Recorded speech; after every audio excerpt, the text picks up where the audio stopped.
Hi everybody, good morning. I'm sitting here. It's early. I had to get up really early today. Getting ready to set up. I'm just waiting for the event organizer to get here. But on my drive in, I was thinking and how important it is to connect to not just source. I know I did a video once about that, but checking in with yourself and thinking about the elements of yourself and almost separating them so that you can check in with each element of yourself appropriately.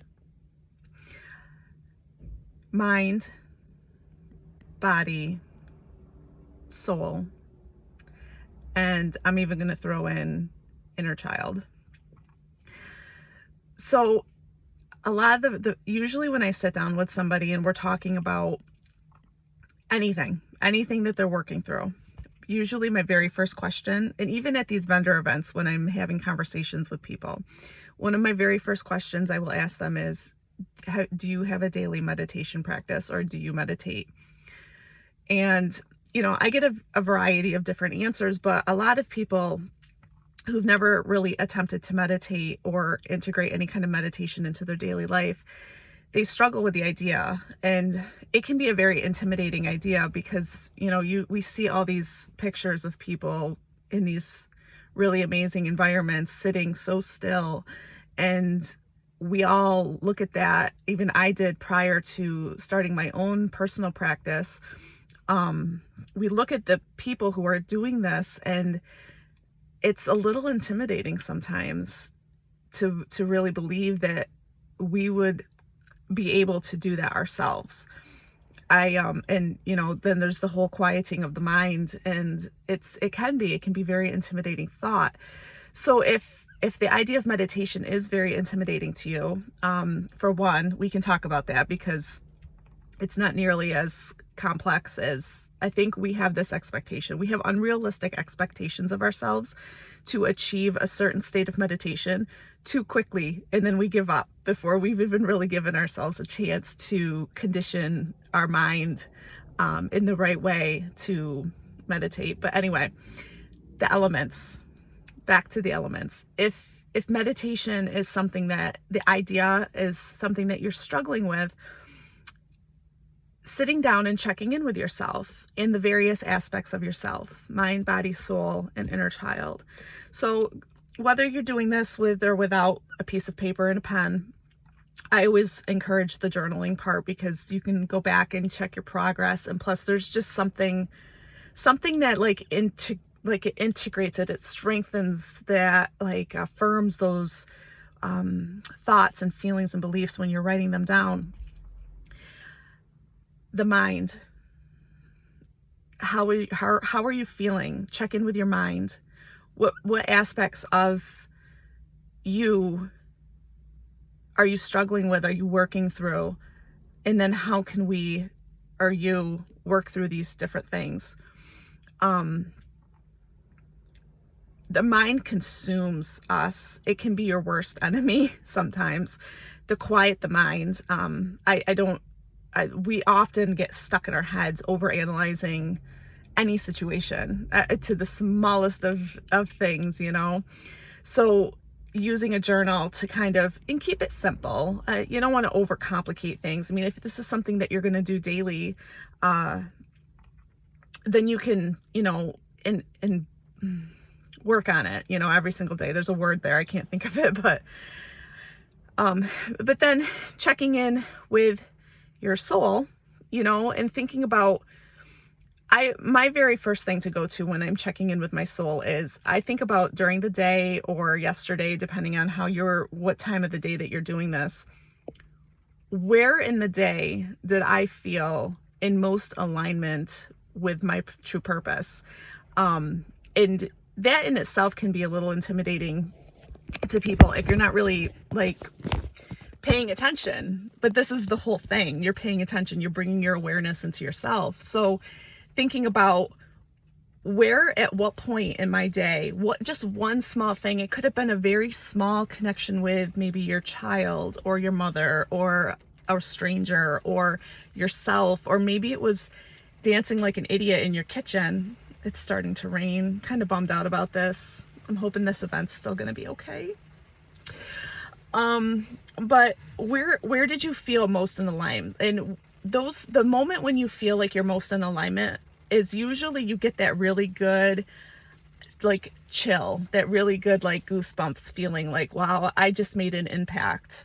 That's your soul communicating to you saying, wow, you just made an impact, that, it's, for me, it happens, it could vary person to person. For me, I get that feeling most when I connect with people, when I know I've made eye contact with someone and something connected with our words, with our energy, something along those lines. And I don't mean that in like a relationships, like, kind of way. I just mean that in general. I've worked in customer service most of my life, and on a daily basis, even just working in customer service, handing someone their money back or whatever I was doing at the time, you make that eye contact, you tell them to have a nice day, and you feel that shiver, and you just impacted them in some sort of way. You shared part of yourself, your light, your energy with that person. I don't know. For me, that's what being in alignment with my soul is. It could vary person to person. So, and then checking in with your body. This, I think, sometimes we take our bodies for granted. We've had our bodies our whole lives.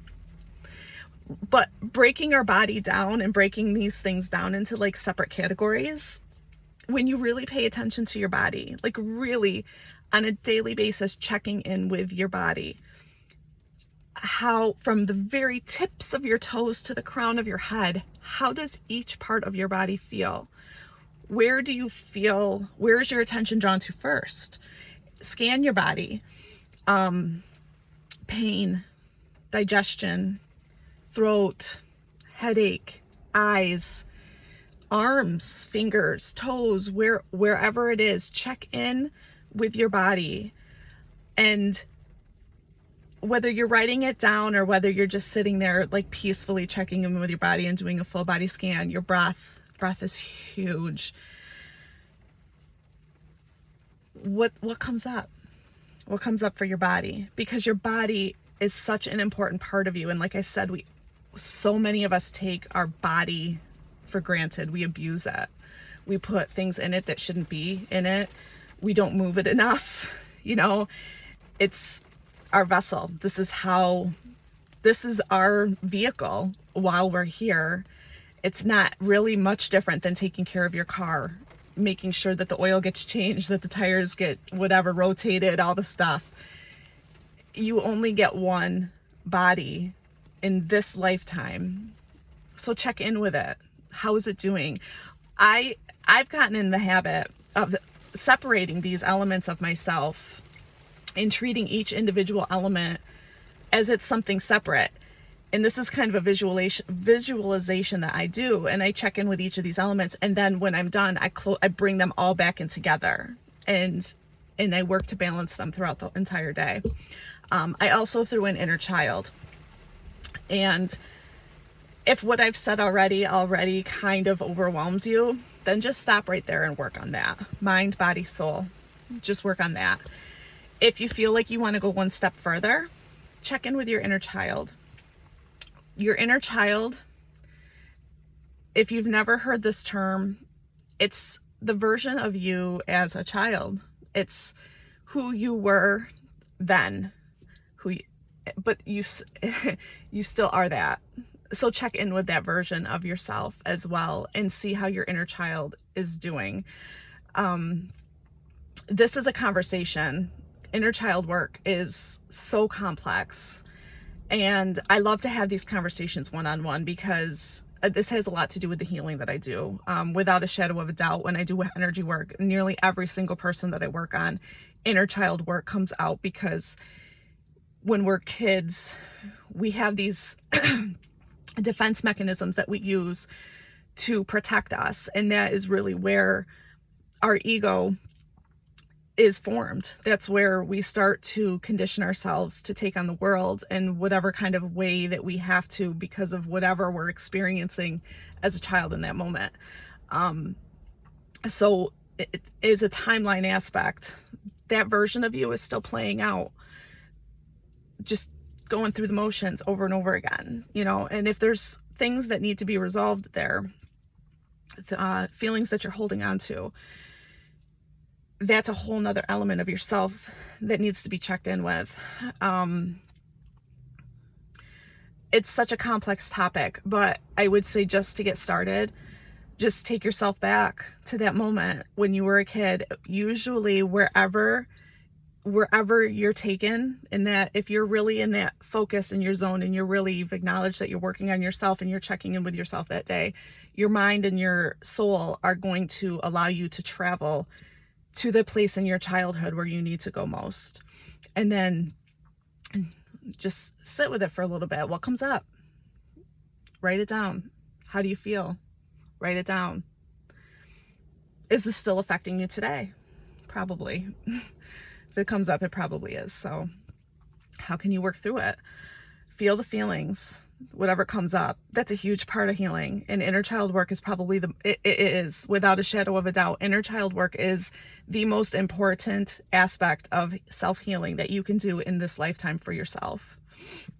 Acknowledging anything that happened in your childhood, the emotions and things that you may have felt as a child, and then really processing, working through feeling, and working through it. And I know, like, a lot of people will say, especially if you had like a bad childhood or you're going through some bad energies or something, you don't want to sit in those energies. No, you don't want to sit in them. Don't let it affect your entire day. Close your journal when you're done. Okay. Take a moment for yourself, check in, feel, close the journal and go on with your day. Do this every day. Those things are going to heal themselves as you process and check in with yourself. It's going to heal every single day. Healing does not happen overnight. You can come see me. You can lay on your bed on my massage table, and I can do all the things in the magic that I work. But healing is a process, and it's a journey, and it's actually part of the reason why you're here. It's part of the journey of being here. And I was told, from spirit, like back when I very started doing the work that I've done on myself, because I was like so impatient. I just wanted to get there so bad, like, quick, get me there. It's a journey. Slow down, enjoy it, understand it, because it's a really beautiful thing to work through. It's really beautiful. Even as terrible of a childhood that you may have had, it is to go back as a grown adult and heal those wounds, process the things that you were not mature enough to process at that age, remove maybe the shields that you built around yourself for protection. It's a beautiful thing. It really is. You'll probably, I don't know, I would say you'll probably cry. Maybe you won't. I don't know. I do. I'm a freaking, I cry over everything though. So anyway, so I'm still sitting here. I'm on Cayuga Street in Fulton. It's raining. I'm really bummed out about that, but maybe it'll pass. And I'm ready to set up. Got my car all packed. So I hope you have a beautiful day. If you stuck out and listened to my video, 14 minutes long, I appreciate it. Thank you so much. Yeah, if anything I talked about, if you want to go further with it, feel free to reach out to me. I am kind of on hold with energy healing sessions, and that's mostly because I like to do them when my conditions are completely 100% good at home. And my schedule is just really packed right now. So I have very little time, really very little time to get energy healing sessions in. So I'm hoping maybe I can resume those at the end of July, maybe August. But I can do, potentially I could do healing sessions over the phone. I don't know, reach out to me. Anything I said, you want to talk more about it, just reach out to me. We'll figure it out.